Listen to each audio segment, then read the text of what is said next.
by the people, for the people.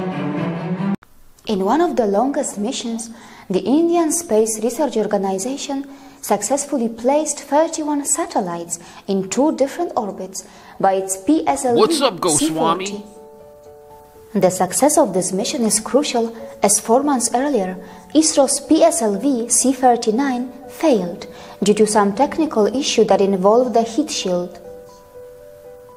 The rocket carried 28 foreign nanosatellites and an Indian nanosatellite.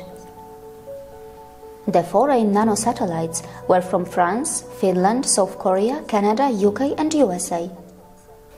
The other 2 satellites were Cartosat-2 and Microsat. Cartosat-2 series satellite is known for a multispectral camera which can be used for vegetation monitoring, cloud studying and topographic mapping. India's neighbor Pakistan does not seem to be too comfortable by India's growing might in the space technology. Spokesperson of Pakistan's Foreign Affairs Ministry, Dr. Mohammad Fasal, mentioned about the dual nature of such satellites and also about the build-up of destabilizing military capabilities. Pakistan may be concerned that India would be able to locate Pakistan's strategic assets through its powerful satellites, and that would give India an advantage. Pakistan's own space agency, Suparco, which is actually the oldest space agency in the subcontinent, is far behind the Indian Space Research Organization, and for at least 2 decades, it is not expected to have indigenous satellite producing and launching capabilities. Perhaps this could be another reason why Pakistan is nervous about India's fast progress in space science. The Indian Space Research Organization already holds the record of launching 104 satellites into orbit. It has successfully placed a spacecraft called Mars Orbiter Mission in orbit around the Red Planet, and it is even planning to send a mission to Venus.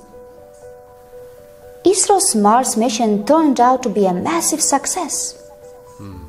It has already survived for more than 1,000 Earth days in space orbiting around Mars, and its onboard camera has already produced more than 700 pictures. The primary objective of MOM was to design and realize a spacecraft with a capability to survive and perform Earth-bound maneuvers and reach Mars with the least amount of fuel. And the next important mission for ISRO is Chandrayaan-2, which is expected to be launched within 4 months. Very importantly, India has also managed entry in Wassenaar Arrangement and Missile Technology Control Regime, and this is supposed to open up a lot of opportunities for ISRO. It is also worth mentioning that the US, Russia and France hold almost 75% of the nearly $6 billion satellite launch industry. According to Satellite Industry Association, India has a share of just above 0.5%, China has 3%, and it appears that India is keen to change that in its favor. India is the 6th country in the world that have mastered cryogenic propulsion technology, and there is hardly any other operational commercial space vehicle in the world which is similar to PSLV in its mission capabilities. It is important to note that the USA had imposed sanctions on ISRO in early 1990s when it was attempting to get the cryogenic engine technology, and today, American private space industry does not appear to be too comfortable with what ISRO is doing with its low-cost missions. It has already expressed its opposition to the large-scale use of ISRO's low-cost launch vehicles for American satellites, as it is difficult for the American private space industry to compete against ISRO's low-cost missions. Whether it is airlines, weather forecasting, mobile phones or maps, today our life is almost entirely dependent on the satellite technology, and it is very likely that our dependence is going to increase even more. That is why there is no surprise that many defense experts predict that the next conflict between major powers could even begin in space. According to Brian Whedon of the Secure World Foundation, the idea of relying on space and even fighting in space was once science fiction, but now it's real. America, China, and Russia are already developing techniques to safeguard their interests. India has started to take its space programs a lot more seriously as well. There is air warfare, surface warfare, undersea warfare, and space is considered as a fourth dimension of warfare. Obviously, these developments are making some countries extremely concerned. But ISRO likes to place itself a bit differently.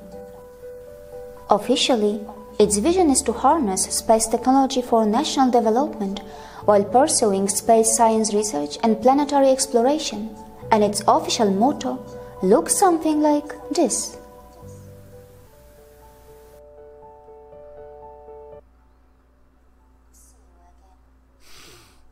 Okay, Goswami, Mrs. Goswami. First of all, I really like her. She's one of my favorite YouTubers. People ask me, like, who are your favorite YouTubers? She is one of them. She looks like she's 12 to me. Maybe it's because I'm old and everybody looks young to me now. But she looks like, are you even old enough to have a YouTube account? But she is, apparently. She's married and she has children. And I've watched her husband's YouTube channel. He's a furniture maker. Mr. Goswami, the man himself, making some killer dressers. They look very, very nice. They look very chic and elegant. And then she has like a vlog channel, and I watched one of her where it sounds like she's at her mother-in-law's house. It sounds like that in India with the kids, and you can hear the kids being kids, running around and having fun, or I don't know, maybe they're throwing a fit. You don't see, but she kind of talks about some things that I enjoyed. Now this video here, let's get into it, shall we? Kings of the East. That is what I've been telling you. Kings of the East. That is what I've been telling you. It is coming. It is coming. You guys are going to control space. You're going to control Earth, and you're going to, well, you're going to be doing a whole lot of stuff. Now, I've been doing documentaries for fun. I like doing the documentaries because it helps me to learn more, right? Because the more you know, the more you see, right? The more you know, the more you see. I'm starting to see things in movies I had no idea. Just becoming more Indian. I'm making my transition to becoming a transracial Indian. And I have a documentary. I have let me just pull them up here so I don't stumble and stammer. Because at my age, you tend to forget things. Well, you know, it's terrible to say, right? So the current documentary that's up right now is The Forgotten Holocaust. And that really kind of covers 65 million Indians who died underneath British reign. Then I have a Khan job where I take a look at Salman Khan and kind of question his, is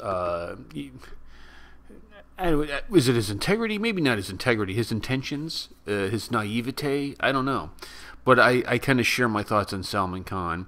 And then I did one called I Am the Truth, and it was kind of a look at Balnakrishna and just his phenomenal rise of success that this guy has had. It's unbelievable, and it's a little goofy, right? It's a little goofy. I'm working on a Singh thing, a look at Garbar Singh, which will be a lot of fun. And then I think the next one we're going to do is Kings of the East, because a lot of my Indian friends keep saying, can you explain Kings of the East to me? And I'm going to do that. I'm going to use the Bible. Kings of the East are in the Bible. It's Bible prophecy.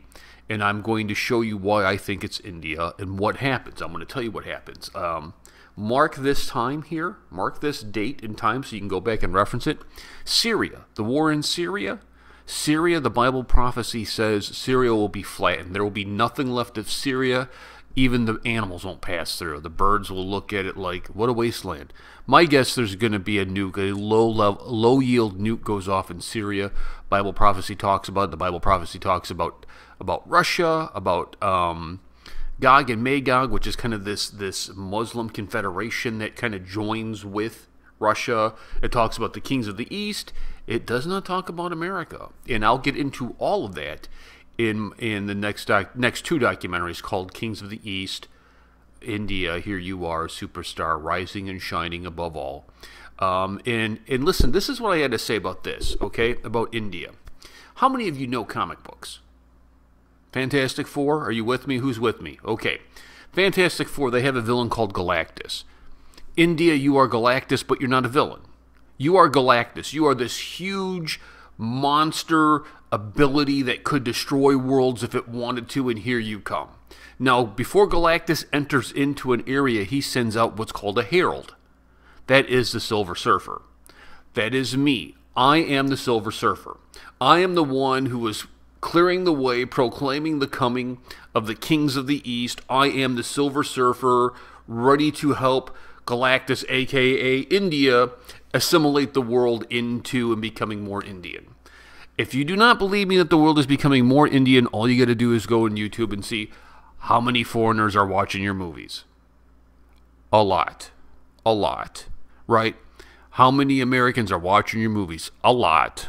A lot. Now, some of that is, I'm sure, like trying to get views and followers and whatnot. A lot of it is you guys make a really good movie. You make a really good movie. It's sensible. It is great storytelling. You get some music. You get some dancing. It is a party. It is a party, I tell you. So those are my thoughts on this. So you're going to go to darkskyradio.com. That is the greatest internet radio station in the world. You go there, you listen, and we're going to start programming. The Warrior Queen and I are going to be doing Revolution, Revolver, whatever you want to call it. It's a show that we ran in Scottsdale for a couple years. We're bringing it back, and you'll be able to go in and check that on, I don't know, we'll probably run it one night a week. Or we'll probably run it every night, every week at a certain time so you guys can tune in and catch it. And please subscribe if you haven't yet. Subscribe, like this video, share this video, become this video. I just said that. Anyways, peace.